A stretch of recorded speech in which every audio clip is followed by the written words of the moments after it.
Hi hello ನಮಸ್ಕಾರ ಗೆಳೆಯರೆ. ಕರ್ನಾಟಕ ಸರ್ಕಾರದಿಂದ ಹೊಸ ರೇಷನ್ ಕಾರ್ಡ್ ಮಾಡಿಸೋರಿಗೆ ಮತ್ತು ತಿದ್ದುಪಡಿ ಮಾಡಿಸೋರಿಗೆ ಹೊಸ ಅಪ್ಡೇಟ್ ಬಂದಿದೆ. ಆ ಹೊಸ ಅಪ್ಡೇಟ್ ಏನು ಅನ್ನೋದ್ರ ಬಗ್ಗೆ ಈ ವಿಡಿಯೋದಲ್ಲಿ ಕಂಪ್ಲೀಟ್ ಮಾಹಿತಿನ ತಿಳಿಸ್ಕೊಟ್ಟಿದ್ದೀನಿ. ಸೊ ಈ ವಿಡಿಯೋನ ಸ್ಕಿಪ್ ಮಾಡದೆ ಪೂರ್ತಿಯಾಗಿ ನೋಡಿ. ಹಾಗೆ ಯಾರೆಲ್ಲ ಈ ವಿಡಿಯೋನ ಮೊದಲನೇ ಸಲ ನೋಡ್ತಿದ್ದೀರಾ ದಯವಿಟ್ಟು ನಮ್ಮ ಚಾನೆಲ್ನ ಸಬ್ಸ್ಕ್ರೈಬ್ ಮಾಡ್ಕೊಳ್ಳಿ. ಹಾಗೆ ಬೆಲ್ ಐಕಾನ್ ಪ್ರೆಸ್ ಮಾಡೋ ಮೂಲಕ ನಮಗೆ ಸಪೋರ್ಟ್ ಮಾಡಿ ಅಂತ ಹೇಳ್ತಾ ಬನ್ನಿ ಗೆಳೆಯರೆ ವಿಡಿಯೋನ ಸ್ಟಾರ್ಟ್ ಮಾಡೋಣ. ಹೌದು ಗೆಳೆಯರೆ, ನಿಮಗೆಲ್ಲ ಗೊತ್ತಿರೋ ಹಾಗೆ ಕಳೆದ 1 ವರ್ಷದಿಂದ ರೇಷನ್ ಕಾರ್ಡ್ ತಿದ್ದುಪಡಿಗೆ ಮತ್ತು ಹೊಸ ರೇಷನ್ ಕಾರ್ಡ್ ಸೇರ್ಪಡೆಗೆ ಅಪ್ಲಿಕೇಶನ್ ಕೊಟ್ಟಿರಲಿಲ್ಲ. ಹಾಗೆ ಮಧ್ಯದಲ್ಲಿ ಮಾತ್ರ 1 ಗಂಟೆ ಅಥವಾ 2 ಗಂಟೆಗಳ ಕಾಲ ಮಾತ್ರ ಬಿಟ್ಟಿದ್ರು. ಯಾಕಂದರೆ ಯಾರೆಲ್ಲ ಮೆಡಿಕಲ್ ಎಮರ್ಜೆನ್ಸಿಗೋಸ್ಕರ ಅಪ್ಲಿಕೇಶನ್ ಹಾಕಿದ್ರು ಅಂಥವ್ರಿಗೆ ಅಪ್ರೂವಲ್ ಸಹ ಕೊಟ್ಟಿದ್ರು. ಹಾಗೆ ಕರ್ನಾಟಕ ಸರ್ಕಾರದಿಂದ ಹೊಸ ಅಪ್ಡೇಟ್ ಕೊಟ್ಟಿದ್ದಾರೆ. ಲೋಕಸಭೆ ಚುನಾವಣೆ ಇದ್ದಿದ್ದರಿಂದ ಚುನಾವಣೆ ನೀತಿ ಸಂಹಿತೆ ಜಾರಿಗೊಂಡಿತ್ತು. ಹಾಗಾಗಿ ಸ್ವಲ್ಪ ಸಡಿಲಿಕೆ ಮಾಡಿದ್ರು.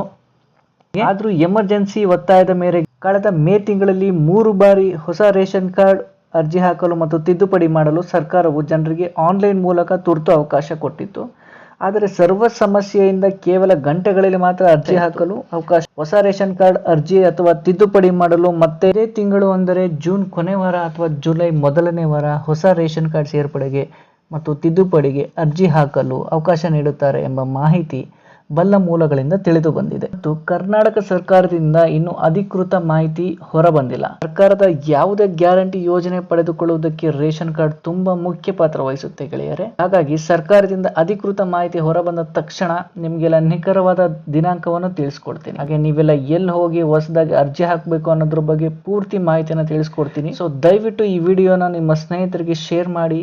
ಹಾಗೆ ಈ ವಿಡಿಯೋನ ದಯವಿಟ್ಟು ಒಂದು ಲೈಕ್ ಕೊಟ್ಟು ಸಪೋರ್ಟ್ ಮಾಡಿ ಅಂತ ಕೇಳ್ಕೊಳ್ತೀನಿ ಗೆಳೆಯರೆ. ಧನ್ಯವಾದ.